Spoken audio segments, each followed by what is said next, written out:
The Shark Deck.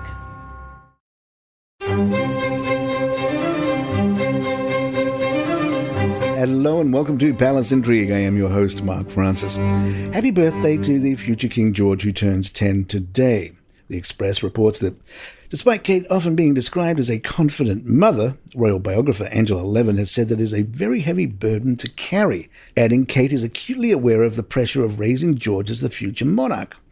Levin told OK, George's 10th birthday is a milestone. I think all parents wish their children wouldn't grow up so fast. It's no different for Kate. In fact, George still sometimes holds her hand when they walk about, although that might stop when he turns 10. She also focused on the off-report normal lives of the family. I hear they all have cleaning jobs at home. There's zero need for them to do it, but it's a good idea that they have to put things away or wipe the table.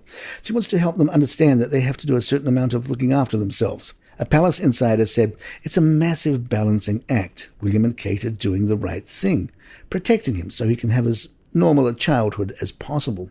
But he's also dipping into duties as a future monarch. He's getting first-hand experience of what it's like to be a royal and a monarch, and a first-hand experience of being a normal boy. A family friend tells People that George is a cracking lad. British children's wear designer Amaha Arietta says, I think George knows the drill by now. You can see he's really grown into it and looks more relaxed than ever. It has been reported that George will have a choice over whether he wants to follow tradition of serving in the armed forces.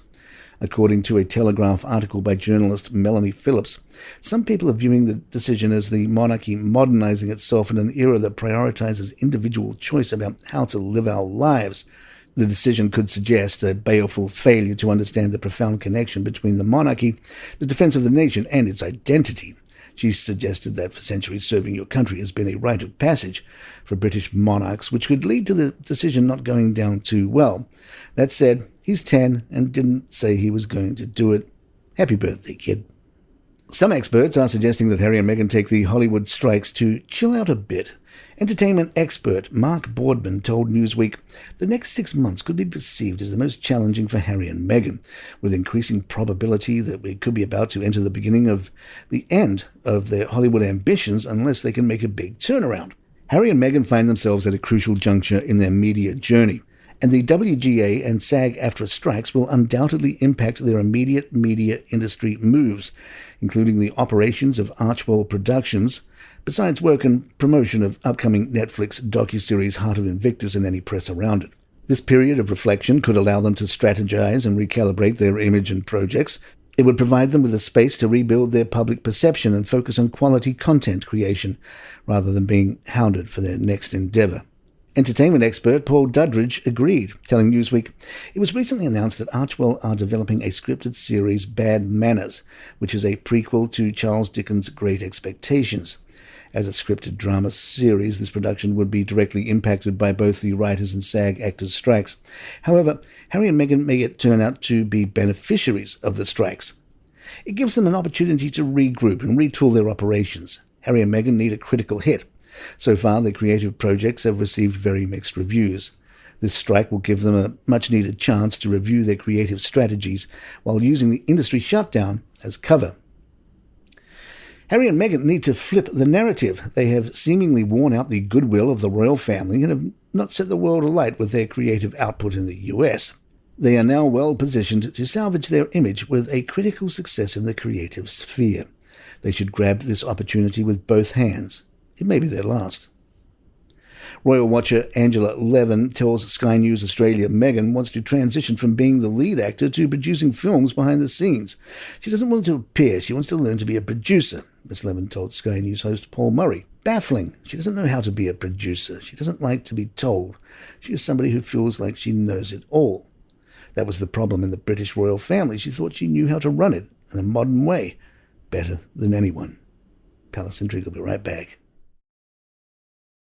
Hey, I'd like to tell you about one of our wonderful sponsors, and that's ExpressVPN. And stay with me so you can find out how to get 3 months free. Now, ExpressVPN is an app you use when you're online, and it creates a secure encrypted tunnel between your device and the internet so hackers can't steal your data. You know how when you go on incognito mode and the fine print says your activity may be visible to your school or employer? Well, what's the point of incognito if they can see you? You need to do what I do and use ExpressVPN. Anytime you use unsecured or unencrypted public Wi-Fi, like a coffee house or airport, or even your parents' home, the activity can be logged by the admin's site. And in the US, they can even sell that to advertisers. ExpressVPN encrypts all your data so your private life stays private and you stay much more anonymous. So do what I do and use ExpressVPN. Stop letting strangers invade your online privacy. Protect yourself at expressvpn.com/palace.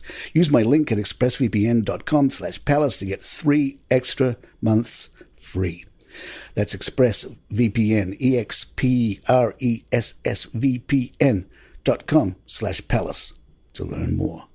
Hey, it's Jordan Ross Myers, the man behind Twitter's notorious Lee Radswell and Don Gunvalson. I'm inviting you to join me every week for the Pretty Corrupt podcast. Along with my co-host, reality casting director Stacey Noel Connor, and disgraced entertainment TV producer Nate Safer, we probe the dark crevices of Hollywood, taking you inside the scandals of society's rich and infamous. Everything is fair game on the Pretty Corrupt podcast. Every Tuesday on all streaming platforms and at storicmedia.com. The King and Queen joined a host of celebrities at a Windsor Castle reception to celebrate 400 years since William Shakespeare's plays were published in collective form. The Daily Mail reports Charles and Camilla mixed with several famous faces, including Helena Bonham Carter, Vanessa Redgrave, and Dame Judi Dench. The Mail reminds us Charles' interest in Shakespeare dates back to boarding school when he played the title role of Macbeth in 1965. His enthusiasm was best captured in 2016 when he took part in a Hamlet skit alongside heavyweight actors such as Ian McKellen, Judi Dench, Benedict Cumberbatch, and David Tennant in an event to mark 400 years since the playwright's death. And there you have it. If you'd like to email us, our address is thepalaceintrigue@gmail.com. And please head on over to youtube.com and search for Palace Intrigue there and hit that subscribe button. We're on a mission to get 1,000 subscribers over there, and your help can help spread the word of Palace Intrigue. Also, I'd like to introduce you to a new podcast we're producing. It's The Messi Effect, as we follow the world of Lionel Messi as he begins a new phase of his career playing in Miami.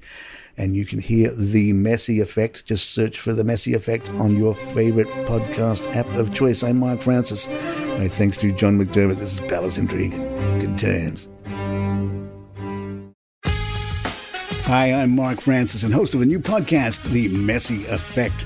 Join us as we take you into the exciting new world of Argentine soccer phenomenon, Lionel Messi, and his new life at Inter Miami. Will bring you into the glitz, the glamour, the star-studded events, along with the exciting journey to a new world of U.S. soccer and international football with news and stories 3 times a week.